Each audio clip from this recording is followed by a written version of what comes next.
Welcome to the Deep Dive. Today we're zeroing in on a really critical choice, a strategic fork in the road that defines success for businesses trying to scale in these incredibly relationship-driven economies. hmm We're talking specifically about the B2B landscape in Nepal. And this is for anyone building a company who wants to get past that initial, startup phase. It's really a look at the tension between tradition and technology and Right. how that tension ultimately decides whether a business just hits a wall, a really hard ceiling, or if it can achieve genuine scale. Absolutely. We've been digging into sources all about this foundational ritual of Nepali commerce, the Chiya, that informal meeting over tea. It can go on for hours. It's where relationships are built, where trust is really earned, and where deals get started. For generations, the founder's personal network, that was the bedrock of B2B sales. It was the key to survival, frankly, the highest form of networking in that context. But here's the core of our deep dive today. That incredible asset, the founder's personal connections, is now the very thing that limits growth. It imposes a hard limit. So these businesses, they have to transition.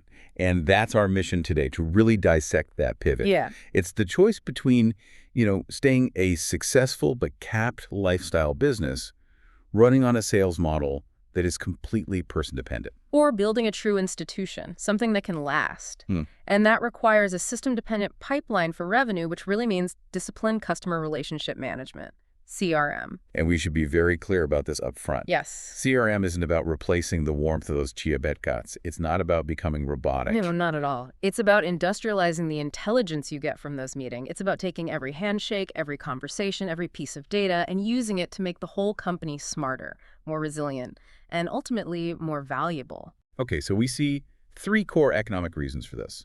We're going to look at how a system dismantles growth ceilings, how it creates a proprietary data asset in a market that is, fundamentally information poor. And finally, how you move trust from being this fragile, personal thing to a durable institutional strength. This isn't just about buying software. It's a deep look at corporate evolution in this part of the world. Right.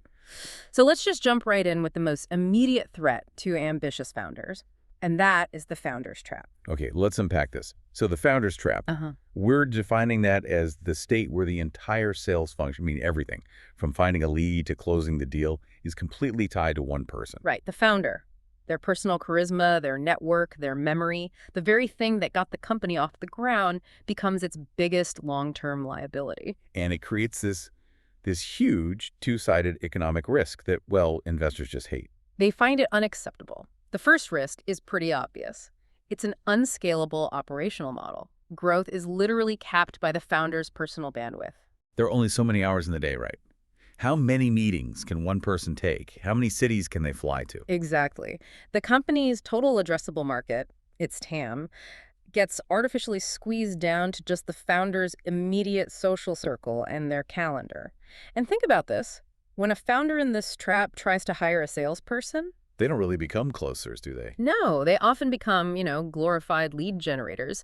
They just find promising contacts and then feed them to the founder to swoop in and close the deal.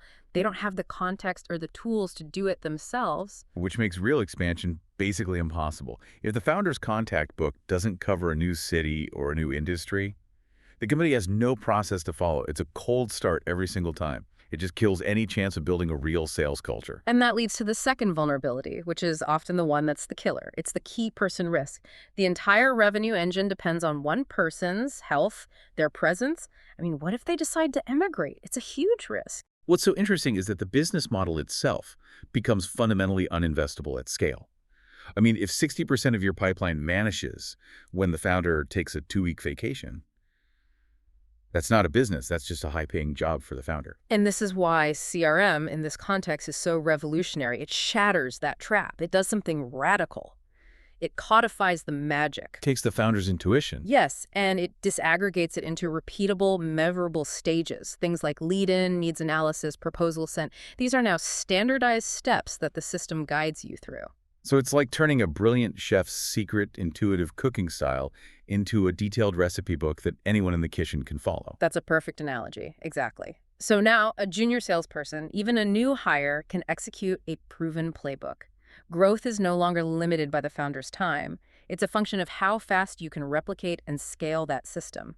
And crucially, this systemic evidence, it speaks directly to investors. That's a key distinction. You always hear that VCs invest in people, but our sources are pretty clear that at the institutional level, they are investing in predictable, scalable systems. Absolutely. A well-implemented CRM is the company's institutional memory. It holds every client interaction, every deal status. This is how you mitigate that key person risk. It ensures sales is a team-based science, not a solo art form. The pipeline becomes an asset of the company, not the person. And demonstrating that to an investor is infinitely more persuasive than just telling stories about the founder's past wins. It seems like escaping the founder's trap is just the first step. Once you de-risk the people and systemize the process, the CRM starts generating something else, something maybe even more valuable. Yes. And that moves us right into our second segment, building a proprietary data asset in an opaque market. And this is where the specific structure of the Nepali market really makes this so critical. Yeah, the context here is vital. Nepal's B2B landscape. Yeah. It's characterized by what they call severe information asymmetry. Decisions are so often based on anecdotes, on intuition, because hard market-wide data, it's just not available. You'd find out market sizes or what competitors are charging through back channels and, educated guesses. And in that kind of data-poor environment, the only real competitive advantage you can build and own is, well, it's data itself. A systemized CRM transforms your sales department from just a cost center into an engine that is actively generating a proprietary, high-value data asset right at the edge of the market. Every call log, every proposal, every objection, it becomes a structured data point that the company owns. Let's talk about the immediate difference that makes. The typical sales manager in a company without a system, they give you a qualitative guess. It's like reading tea leaves. Right. I feel good about those 3 deals from the Chiya. The CEO seems really keen. I think we'll close 2 of them this month. And the alternative. Contrast that with a quantitative CRM-powered forecast. It's like using a GPS instead of just a hand-drawn map. That forecast says, our historical data shows that deals in the proposal sent stage have a 30% win rate. We currently have 5 crore in this stage, so that gives us a weighted forecast of 1.5 crore for next quarter, plus or minus 10%. That shift from guesswork to statistical probability is just. It's transformative. It lets a CEO make actual precise decisions on hiring, on inventory. But it goes beyond just forecasting, doesn't it? It gets into strategy. Exactly. This is about scientific optimization. By tracking exactly which product features are requested or which types of customers close the fastest, a company can fine-tune its whole offering with surgical precision. This is the real edge. Can you give us a concrete example of that? Sure.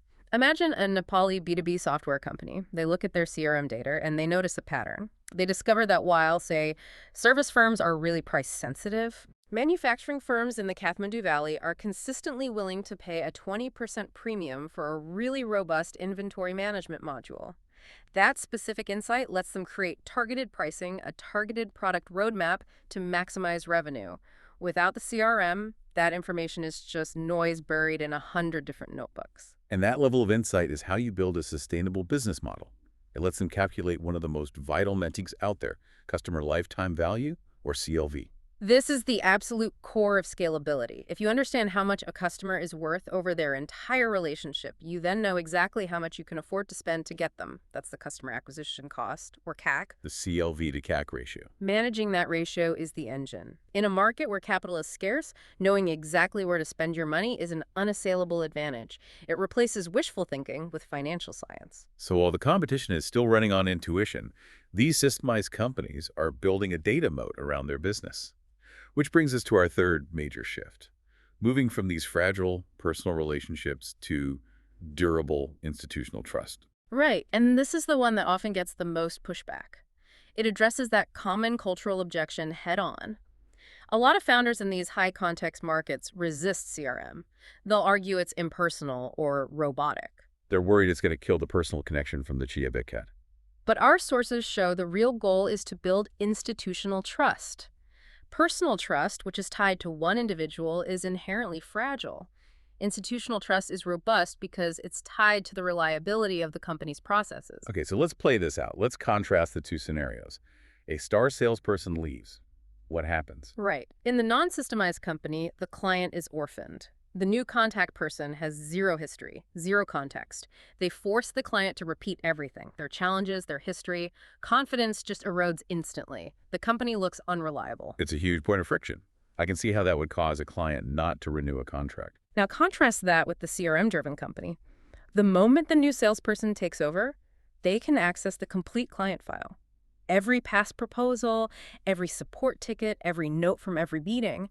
They can start the conversation with precise context. So they can immediately say something like, "Hi, I'm the new contact. I see we last spoke in March about your challenges with supply chain visibility." Exactly.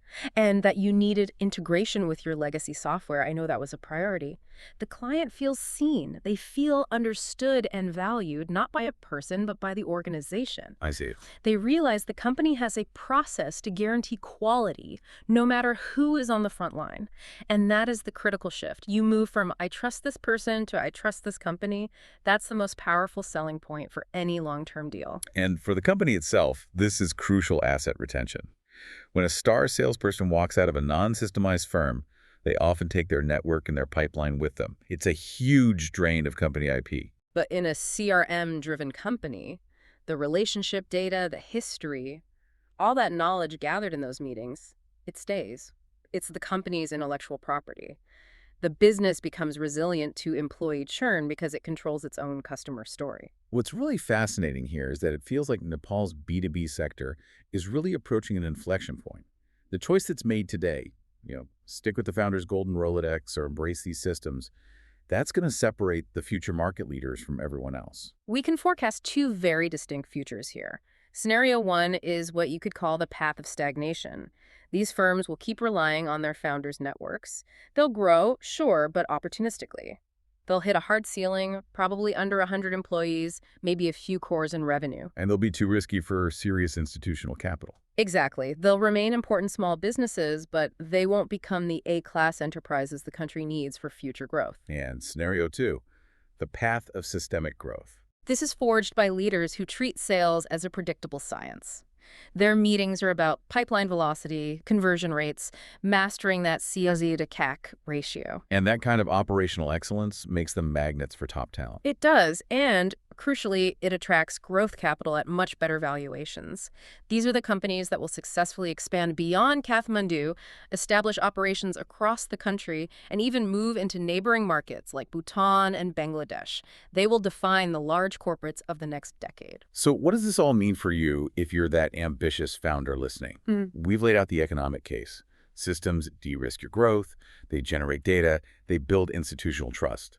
But the hard truth, the real barrier here isn't cost. It's not technology. No, it's leadership, it's culture. Yeah. And maybe most of all, it's the founder's own ego. A CRM license is a commodity. It's easy to buy. But the operational discipline to enforce its rigorous use across the whole team, from the intern to the star salesperson, that's a rare and incredibly valuable leadership trait.